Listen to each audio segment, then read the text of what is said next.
नमस्कार, मैं डॉक्टर श्रद्धा वशिष्ठ आपका सबकी शिक्षा में बेहद स्वागत करती हूँ। आज की वीडियो के माध्यम से मैं आपको केंद्रीय विद्यालय और नवोदय विद्यालय में अंतर समझाने जा रही हूँ। मैं आप सभी से अपील करूँगी कि आप इस वीडियो को आखिरी तक ज़रूर देखिएगा। यदि आपने इस वीडियो को आखिरी तक देख लिया तो आपको केंद्रीय विद्यालय के बारे में भी समझ आ जाएगा, नवोदय विद्यालय के बारे में भी समझ आ जाएगा और दोनों में अंतर भी अच्छी तरीके से समझ में आ जाएगा। तो सबसे पहले मैं बताना चाहूँगी कि केंद्रीय विद्यालय में कक्षा पहली से कक्षा 12वीं तक के बच्चे पढ़ते हैं, जबकि नवोदय विद्यालय में कक्षा 6ठी से कक्षा 12वीं तक के बच्चे पढ़ते हैं। केंद्रीय विद्यालय में दाखिले के लिए आपके बच्चे का किसी भी कक्षा में दाखिला हो सकता है। कक्षा पहली से कक्षा 12वीं तक किसी भी कक्षा में आप सीधे तौर पर बच्चे का दाखिला करवा सकते हैं, लेकिन नवोदय विद्यालय में दाखिला केवल 6ठी, 9वीं और 11वीं कक्षाओं में ही होता है। जब हम बात करते हैं दाखिले के लिए एंट्रेंस एग्जाम की यानी लिखित पेपर की, तो केंद्रीय विद्यालय में दाखिले के लिए केवल कक्षा 9वीं ही इकलौती कक्षा होती है जिसमें लिखित पेपर के आधार पर बच्चों का दाखिला होता है। बाकी कक्षाओं में बिना लिखित पेपर के आधार पर दाखिला होता है, यानी बाकी कक्षाओं में लिखित पेपर की रिटन टेस्ट की जरूरत नहीं पड़ती एडमिशन के लिए।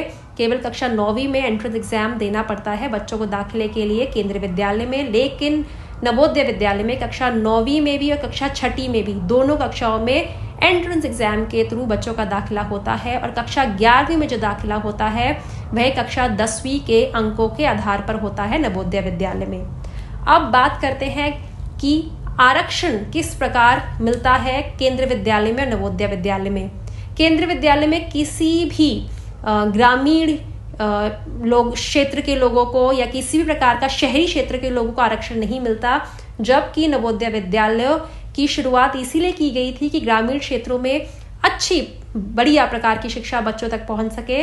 इसीलिए नवोदय विद्यालय में 75% आरक्षण उन लोगों को मिलता है जो उस ग्रामीण क्षेत्र में रहते हैं। अब बात की जाए आवासीय की, क्या केंद्रीय विद्यालय आवासीय है? तो बहुत ही कम केंद्रीय विद्यालय आवासीय है, वहाँ पे हॉस्टल फैसिलिटी है बहुत कम केंद्रीय विद्यालय में। यह बेहतर रहेगा कि हम यह सोचकर चलें कि केंद्रीय विद्यालय रेजिडेंशियल है ही नहीं, जबकि नवोदय विद्यालय कंप्लीटली रेजिडेंशियल है, पूरी तरह से आवासीय है। वह पढ़ाई के साथ साथ हॉस्टल की पूरी तरीके से बच्चों को एक सुविधा मिलती है।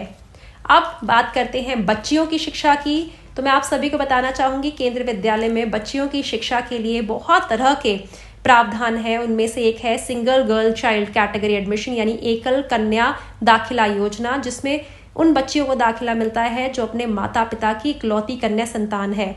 जबकि नवोदय विद्यालय में सीधे तौर पर यह बात नवोदय विद्यालय समिति ने दिशा निर्देशों में लिखी है कि 1/3 दाखिला लड़कियों को दिया जाएगा, यानी कि कुल जितनी सीट्स होंगी उनमें से 1/3 1/3 सीट्स गर्ल स्टूडेंट्स के लिए रिजर्व्ड की जाएंगी।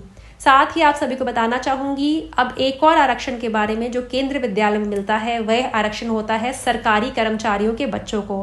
केंद्रीय विद्यालयों की शुरुआत ही सरकारी कर्मचारियों के बच्चों की बेहतर पढ़ाई के लिए की गई थी, इसीलिए केंद्रीय विद्यालयों में सरकारी कर्मचारियों के बच्चों को आरक्षण मिलता है, जबकि इस प्रकार का कोई भी आरक्षण नवोदय विद्यालय में नहीं मिलता है।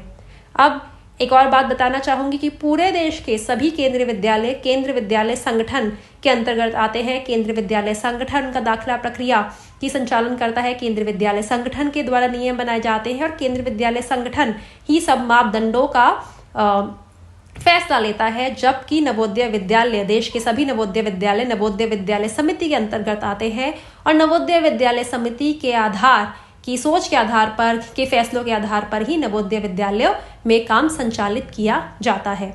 उम्मीद करती हूँ मैंने बहुत ही डिटेल में बहुत ही एक पॉइंट को समझाकर केंद्रीय विद्यालय और नवोदय विद्यालय में आपको अंतर समझाया है और आपको ये अंतर समझ आ गया होगा। फिर भी आपके मन में यदि कोई भी शंका है तो नीचे लिखे कमेंट सेक्शन में मुझे बताएं।